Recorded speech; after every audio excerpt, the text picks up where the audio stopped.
Assalamualaikum warahmatullahi wabarakatuh. Selamat pagi adik-adik semua. Bertemu lagi dengan Ibu Amira di sini dalam pembelajaran fikih.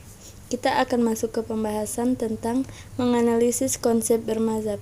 Sebelum kita masuk ke pembahasan, Ibu ingin bertanya, apa sih yang terlintas di pikiran kalian ketika kalian mendengar kata mazhab? Apa sih pengertiannya? Apa yang ada di dalam otak kalian?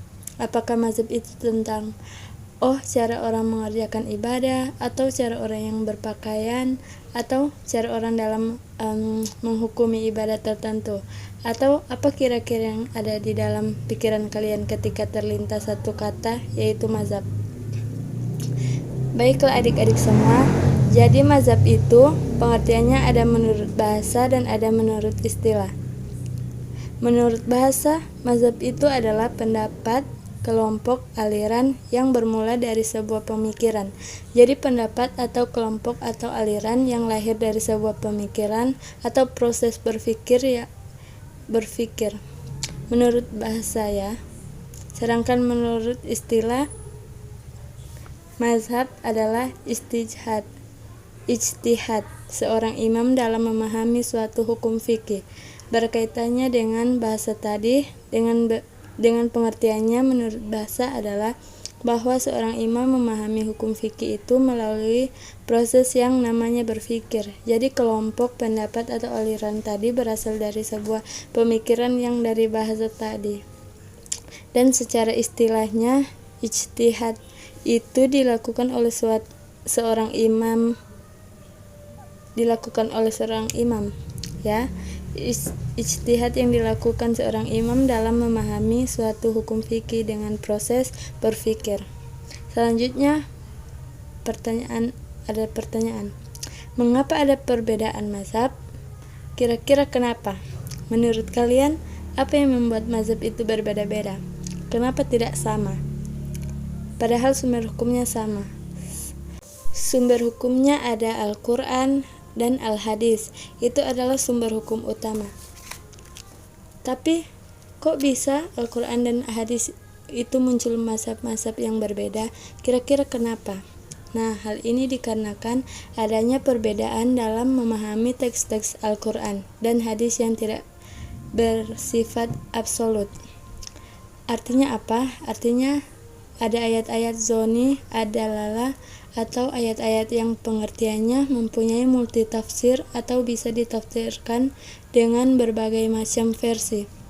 Tergantung cara berpikir, sinopsis penafsiran ini seperti apa.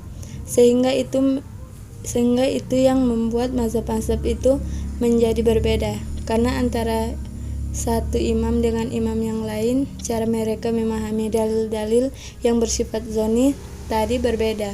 Karena cara pikir mereka yang berbeda, karena kan mazhab tadi lahir dari sebuah proses yang namanya berpikir. Nah, cara berpikir yang berbeda akan menghasilkan produk hukum yang berbeda. Itu yang menjadikan adanya perbedaan mazhab, gitu ya. Nah, ada 4 mazhab besar dalam fikih atau dalam hukum. Yang pertama adalah mazhab Hanafi atau Hanafiyah. Didirikan oleh Nu'man bin Sabit pada masa kekhalifahan Bani Umayyah Abdul Malik bin Marwan. Diberi gelar Abu Hanifah yang artinya suci dan lurus karena kesungguhannya dalam beribadah sejak masa kecil, berakhlak mulia, serta menjauhi perbuatan dosa dan keji. Kemudian Imam Abu Hanafi ini terkenal dengan sebutan Ahlur Ro'i atau ulama yang baik dalam penggunaan logika sebagai dalil. Beliau adalah ahli fikih dari penduduk Irak yang mana pada zaman itu telah mencapai kemajuan tinggi dalam memecahkan persoalan yang muncul melalui pendapat atau ro'yu, analogika atau kias, dan istisan atau kias kofi. Kemudian mazhab yang kedua adalah mazhab Maliki atau Malikiyah. Didirikan oleh Imam Malik bin Anas bin Malik bin Abi Amir Al-Ashbahi atau Imam Malik. Jadi Imam Malik ini hukumnya banyak, dipengaruhi sunnah yang cenderung tekstual. Kemudian dia juga termasuk periwayat hadis. Salah satu karyanya Al-Muwatta atau hadis yang berjarak fikih. Dalam masalah usul fikih, Imam Malik ini adalah salah satu imam yang banyak menggunakan maslahah mursalah atau teori kemaslahatan umat atau maslahah bagi orang banyak. Jadi ketika ada permasalahan, yang dilakukan adalah mencari kemaslahatan atau kebaikan yang bisa didapat dari permasalahan tersebut. Yang ketiga ada mazhab Syafi'i atau Syafi'iyah, didirikan oleh Muhammad bin Idris Asy-Syafi'i bin Utsman bin Syafi'i Al-Hisyami Al-Quraisy Al-Muttalibi. Gelar beliau adalah Abdillah, dinisbatkan kepada Syafi'i bin As-Sa'ib, sehingga beliau terkenal dengan sebutan Asy-Syafi'i atau Imam Syafi'i, dan nasabnya bersambung dengan Rasulullah. Nah, seperti yang kita ketahui, Imam Syafi'i ini adalah salah satu imam yang sudah menghafal Al-Quran pada saat beliau berumur 7 tahun. Kemudian dia belajar fikih kepada mufti Mekah yang bernama Muslim bin Khalid Az-Zanji, sehingga mengizinkan Imam Syafi'i memberi fatwa ketika masih berusia 15 tahun. Kemudian Imam Syafi'i ini juga adalah salah satu imam yang cenderung pemikirannya moderat. Mazhab Syafi'i dianut di Mesir, Palestina, Suriah, Irak, Libanon, India, Yaman, Iran, dan Indonesia, dan lain-lain. Nah, kalau di Indonesia lebih ke mazhab Syafi'i. Akan tetapi kalau dalam masalah berpakaian, untuk Indonesia dia mazhabnya berpindah lebih ke Imam Hanafi. Karena kalau Imam Syafi'i, mazhab Imam Syafi'i itu aurat perempuan itu kecuali dalam sholat adalah seluruh tubuh kecuali wajah dan telapak tangan, dalam sholat saja.